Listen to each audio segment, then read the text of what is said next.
उगीच ओबीसी नेते चंद्रशेखर बावनकुळे बाकीच्या नेत्यांना टार्गेट केल्यापेक्षा खरं काय आणि खोटं काय हे समाजापुढे पोहोचवणं हे मला वाटतं की जरांगे पाटील साहेबांनी केलं पाहिजे. महसूल मंत्री चंद्रशेखर बावनकुळे यांची ज्या प्रकारे बदनामी सुरू आहे त्या संदर्भात भाजप आक्रमक झाले असून नागपूरचे पोलीस आयुक्त यांच्याकडे या संदर्भात एक निवेदन देण्यात आलेलं आहे. आणि महत्त्वाची गोष्ट की भाजप नेते देखील या संपूर्ण प्रकरणाला घेऊन संताप व्यक्त करत आहे. आपल्यासोबत भाजपचे आमदार संजय कुटे आहे. भाऊ, जाणीवपूर्वक ओबीसीच्या नेत्यांना बदनाम केलं जातं असं वाटतं तुम्हाला?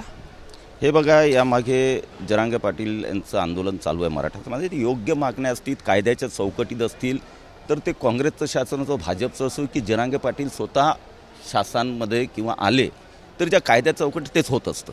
पण तू त्याचा काहीतरी हे करून एखादं सर्टिफिकेट रद्द झालं त्यात त्रुट्या बघायला पाहिजे, त्यात काय झालं पाहिजे. आणि तशीही जात पडताळणी समिती अर्धन्यायिक समिती आहे, त्यामध्ये कोणाचा इंटरफेअर होत नाही.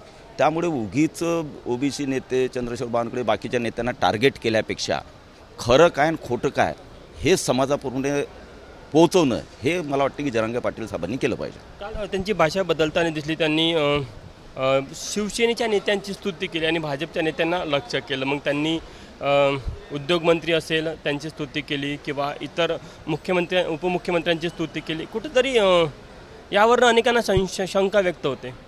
नाही, संशय आणि शंकेचा विषय नाही. जरांगे पाटील यांचं स्वतःचं वैयक्तिक मत आहे. कोणाची स्तुती करावीची, कोणाच्या बोलायचं, किती बोलायचं, कोणत्या स्तरावर बोलायचं ही त्यांचं वैयक्तिक मत आहे.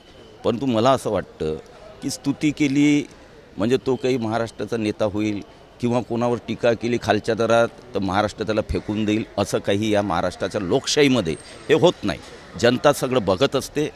जे योग्य असेल, जे कायद्याच्यामध्ये असेल त्याला जनता ॲक्सेप्ट करते. कायद्याच्या बाहेर जर काही गोष्टी मागत असतील किंवा कोणी काही होत असेल तर जनता महाराष्ट्रातली ते ॲक्सेप्ट करत नाही. काल ते म्हणाले की उद्योगमंत्र्यांनी म्हणजे मराठा आंदोलनामध्ये ज्या लोकांना हानी झाली होती त्यांचे GR जे काढायचे होते, उद्योगमंत्र्यांनी GR काढले, परिवहन मंत्र्यांनी GR काढले, मात्र ऊर्जा मंत्री म्हणून मुख्यमंत्री देवेंद्र फडणवीस GR काढत नाही. हे बघा, माननीय देवेंद्रजी फडणवीस साहेब हे एवढे संवेदनशील आहेत की ते कोणतं मराठा असो ओबीसी असो ते नाही, कायद्यामध्ये जे असेल त्याप्रमाणे करणारे ते मुख्यमंत्री आहेत. मराठा समाजाला आतापर्यंत जेही आरक्षण दिले ते देवेंद्रजी फडणवीस साहेबांनीच दिले. योजना ज्या ओबीसींच्या मराठा समाजाला शिष्यवृत्तीपासून सगळ्या योजना, मग अण्णासाहेब पाटील मंडळ असेल सगळा विषय हे माननीय देवेंद्रजी फडणवीस साहेब यांनीच केलेले आहेत. त्यामुळे अशा गोष्टी बोलणे मला वाटते योग्य नाही. जशी वेळ ज्या योग्य डिसिजन घेण्याची जेव्हा वेळ येईल तेव्हा सगळे नेते जे आहेत हे महायुतीचे त्याप्रमाणे डिसिजन घेत असतात.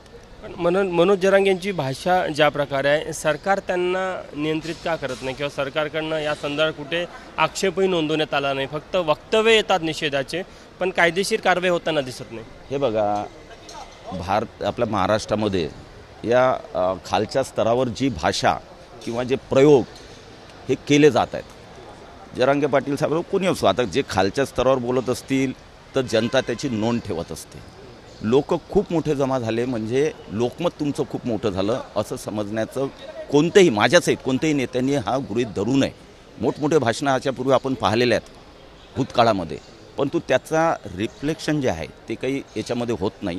आणि म्हणून अशा पद्धतीची भाषा ही महाराष्ट्राला, संस्कृतीला, छत्रपती शिवाजी महाराजांच्या या महाराष्ट्राला आणि जिजाऊ जो माझा जिल्हा आहे, जिजाऊ महासाहेबांनी जी शिकवण दिलेलं आहे त्याला हे धरून नाही आहे. तुम्ही चांगल्या भाषेतही टीका करू शकता. आणि मला असं वाटतं की मी काही त्यांना समजून सांगणारा मी काही नेता नाही आहे, मी एक साधारण व्यक्ती आहे महाराष्ट्रातला. पण तो भाषेचा समतोल जर राखला तर लोकसुद्धा चांगल्या प्रकार ऐकतात आणि त्यामधून चांगलं काहीतरी घडण्याची शक्यता असते. शेवटला प्रश्न, अनेकांना शंका आहे की मनोज जरांगे यांच्या बोलवता धनी कुणी वेगळा आहे, तुम्हाला तसं वाटतं का?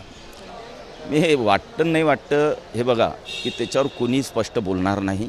महाराष्ट्रातील जनता एवढी सुज्ञ आहे की तुमच्या माध्यमातून किंवा सोशल मीडियाच्या माध्यमातून ज्या माहिती करतात किंवा कॉन्टॅक्टमधून संवादातून ज्या माहिती पडतात ते जनतेला माहिती आहे. कोण कोणाच्या मागे आहे आणि कोण कोणाला चालवतं हे जनतेला चांगल्या प्रकारे माहिती आहे. तुम्हाला कोणावर संशय आहे का?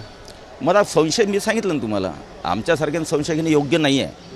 सर्वसामान्य जनता निश्चितपणे विचार करते. जरांगे पाटील यांची ती स्वतःची भाषा नाही तर ती दुसऱ्याची कोणाची तरी भाषा. मी असंही म्हणू शकत नाही. त्यांचा तो शब्दफेकीचा गावरान भाषेमध्ये बोलण्याचा त्यांचा लहजा आहे, त्यांचा आहे. परंतु तरीही त्यांना विनंती आहे की त्यांनी थोड्या शब्दाची धार जी आहे ती जर व्यवस्थित वापरली तर निश्चितपणे ते महाराष्ट्रासाठी चांगलं होईल आणि भावी पिढीसाठी सुद्धा चांगलं होईल. धन्यवाद. कॅमेरामॅन मिथुन आत्मनेसह तुषार कोहळे, एबीपी माझा, नागपूर. एबीपी माझा, उघडा डोळे बघा नीट.